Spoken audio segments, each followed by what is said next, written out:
Madam మాట్లాడతారా? అధ్యక్ష, ధన్యవాదాలు అధ్యక్ష. నేను గత సంవత్సరం సెప్టెంబర్ 3వ తారీఖు నాడు నా ఎమ్మెల్సీ పదవికి రాజీనామా ఇవ్వడం జరిగింది అధ్యక్ష. మీకు తమరికి చైర్మన్ ఫార్మాట్లోనే, హౌస్ ఫార్మాట్లోనే రెసిగ్నేషన్ లెటర్ పంపాను అధ్యక్ష. ఆనాడు మీరు పెద్దలుగా, నా వెల్విషర్గా, అదేవిధంగా మీ యొక్క డ్యూటీ నిర్వర్తిస్తూ మరి ఆవేశపడకండి, కొంచెం ఆలోచించుకోండి, నిర్ణయం తీసుకోండి, మీకు సమయం ఇస్తా అని చెప్పారు అధ్యక్ష. అయితే ఆ తర్వాత పలు సందర్భాల్లో కూడా నేను మీడియా ద్వారా తమరికి విజ్ఞప్తి చేశాను. నేను చాలా కాన్షియస్గా డెసిషన్ తీసుకున్నాను అధ్యక్ష, నా రెసిగ్నేషన్ యాక్సెప్ట్ చేయండి అని. కానీ 4 నెలల సమయంలో కూడా ఆ నిర్ణయం మీరు తీసుకోలేదు అధ్యక్ష.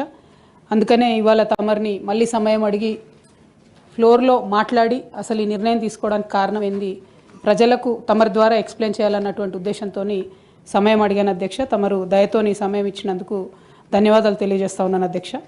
ముందుగా ఈ రాష్ట్రంలో 4 కోట్ల మంది ప్రజలుంటే 40 మంది మనం ఎమ్మెల్సీలో ఉంటాం అధ్యక్ష. పెద్దల సభలో కూర్చోవడం అనేటటువంటిది చాలా పెద్ద గౌరవం. ఇటువంటి గౌరవాన్ని నాకు ఇచ్చినటువంటి బీఆర్ఎస్ పార్టీకి, అట్లానే నిజామాబాద్లో నాకు ఓటు వేసి గెలిపించినటువంటి మా ఎంపీటీసీ, జెడ్పీటీసీ సభ్యులకు ధన్యవాదాలు తెలియజేస్తూనే, నాకు ఇచ్చినటువంటి బాధ్యతను నేను నిర్వహించడానికి అదే బీఆర్ఎస్ పార్టీ నుంచి నాకు అనేకమైనటువంటి కట్టుబాట్లు ఎదురవుతూ ఉన్నాయి. కాబట్టి ఆ పార్టీ ద్వారా సంక్రమించినటువంటి పదవిని పెట్టుకోవడం అన్నది నైతికత కాదు. కాబట్టి ఆ పార్టీ ఇచ్చినటువంటి పదవికి రాజీనామా చేయాలని చెప్పి నిర్ణయం తీసుకున్నాను అధ్యక్ష. దాన్ని తమరు యాక్సెప్ట్ చేయాలని ఫ్లోర్ ఆఫ్ ది హౌస్లో అడుగుతా ఉన్నాను అధ్యక్ష. అదేవిధంగా అధ్యక్ష, తమరికి తెలుసు అధ్యక్ష, నేను గత 20 సంవత్సరాలుగా ప్రజా జీవితంలో ఉన్నటువంటి వ్యక్తిని. తెలంగాణ ఉద్యమ సందర్భంలో అనేక మంది కేసీఆర్ గారి నాయకత్వం పట్ల, ప్రొఫెసర్ జయశంకర్ గారి నాయకత్వం పట్ల ఇన్స్పైర్ అయ్యి ఎంతోమంది ఉద్యమంలోకి వచ్చినటువంటి వ్యక్తుల్లో నేను ఒకదానిగా ఆనాడు 2006లో ఉద్యమంలోకి వచ్చాను అధ్యక్ష. 2006లో నేను ఉద్యమానికి వచ్చేటప్పటికే బీఆర్ఎస్ పార్టీ పొలిటికల్గా ఒక శక్తిగా ఎదిగింది అధ్యక్ష. ఆనాటికే యూనియన్ క్యాబినెట్ మినిస్టర్గా కేసీఆర్ గారు కూడా ఉన్నారు. అయినప్పటికీ నేను బీఆర్ఎస్ పార్టీలోకి రాకుండా ఇండిపెండెంట్గా తెలంగాణ జాగృతి అనేటటువంటి సంస్థను స్థాపించి, ఆ సంస్థ ద్వారా తెలంగాణ ఉద్యమంలో ఎక్కడైతే గ్యాప్ ఉందో ఆ గ్యాప్ని ఫుల్ఫిల్ చేయడానికి, ముఖ్యంగా మహిళా లోకాన్ని తెలంగాణ ఉద్యమంలోకి తీసుకురావడానికి, యువమిత్రుల్ని తెలంగాణ ఉద్యమంలోకి తీసుకురావడానికి అనేక కార్యక్రమాలు చేపట్టడం జరిగింది అధ్యక్ష.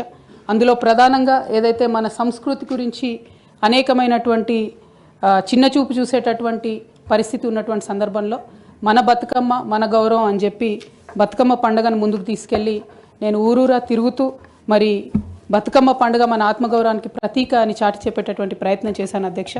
అదేవిధంగా మన చరిత్రకు సంబంధించి 3000 సంవత్సరాల తెలంగాణ చరిత్రను కూడా నేను ప్రత్యేకించి ఒక చారిత్రక బృందాన్ని కూడా పెట్టుకొని మరి పుస్తకాలను కూడా వెలువరించడం జరిగింది అధ్యక్ష.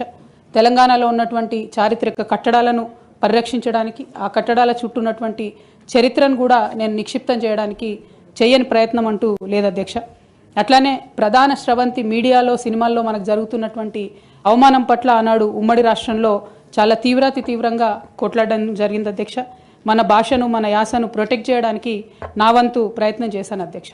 అప్పటికే ఉమ్మడి రాష్ట్రంలో ఉన్నటువంటి పాఠ్య పుస్తకాల్లో కూడా మన తెలంగాణ మహనీయుల చరిత్ర లేకపోవడం, మన తెలంగాణ సాంస్కృతిక అంశాలు లేకపోవడం, మన తెలంగాణ భాష పట్ల వివక్ష ఉండడం పట్ల కూడా శ్రీకృష్ణ కమిటీకి ఆనాడు ఇచ్చినటువంటి రిపోర్ట్లో కూడా తెలంగాణ జాగృతి తరఫున మేము ఇవ్వడం జరిగింది అధ్యక్ష. శ్రీకృష్ణ కమిటీ ఇచ్చినటువంటి ఫైనల్ రిపోర్ట్లో కూడా ఆ వాస్తవాలని వాళ్ళంతా ఊటంకించడం జరిగింది అధ్యక్ష. ఇవన్నీ కూడా మరి తెలంగాణ ప్రజలు కూడా మర్చిపోరు అధ్యక్ష. ఇవన్నీ చేస్తూ వచ్చినాం. 8 సంవత్సరాలు ఒక ఇండిపెండెంట్ సంస్థగా మేమున్నాం అధ్యక్ష. అదేవిధంగా సాంస్కృతిక పరమైన అంశాలే కాకుండా బాలికల విద్య పట్ల, ఆదివాసీల హక్కుల పట్ల, మన ప్రాంతంలో ఉన్నటువంటి పరిశ్రమల్లో మన ప్రాంత ఉద్యోగులకే, మన ప్రాంత యువకులకే ఉద్యోగాలు దక్కాలనేటటువంటి అంశాల పట్ల కూడా ఆనాడు మేము పోరాటం చేయడం జరిగింది అధ్యక్ష.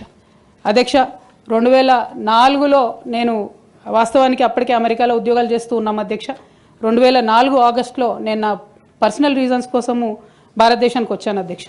కానీ ఆ తర్వాత 2006లో ఎప్పుడైతే కేసీఆర్ గారు యూనియన్ మినిస్టర్ పదవికి రెసిగ్నేషన్ చేశారో అనేక మంది యువకులు తమ ఉద్యోగాలను వదులుకొని ఉద్యమంలోకి వచ్చారు అధ్యక్ష. వారితో పాటే నేను కూడా ఉద్యమంలోకి వచ్చాను అధ్యక్ష. వేలాది మందిని వారు ఇన్స్పైర్ చేసినట్టే నన్ను కూడా ఇన్స్పైర్ చేశారు అధ్యక్ష. అయితే మీ అందరికీ తెలుసు అధ్యక్ష, ఉద్యమంలో మనందరం కూడా కష్టపడ్డాం, పార్టీలకు అతీతంగా కష్టపడ్డాం, అనేక సందర్భాలు జరిగినాయి. చాలా సక్సెస్ఫుల్గా మన అంశాలని మనం ప్రజలకు చెప్పగలిగినాం, భావజాల వ్యాప్తి చేయగలిగినాం. అయితే అధ్యక్ష 2013-14లో తెలంగాణ ఉద్యమాన్ని మలుపు తిప్పేటటువంటి కీలక ఘట్టాలు జరిగినాయి అధ్యక్ష. క్యూన్యూస్ పేరు చెప్పి ఎవరైనా వసూళ్లకు, అక్రమాలకు, బెదిరింపులకు గురి చేసిన క్యూన్యూస్కి సమాచారం ఇవ్వండి. క్యూన్యూస్ ఎప్పుడూ ఇలాంటి చర్యలకు పాల్పడదు, ప్రోత్సహించదు. క్యూన్యూస్ ఎల్లప్పుడూ ప్రజా గొంతుకగా ప్రజల సమస్యల కోసం నిరంతరం పోరాడుతుంది.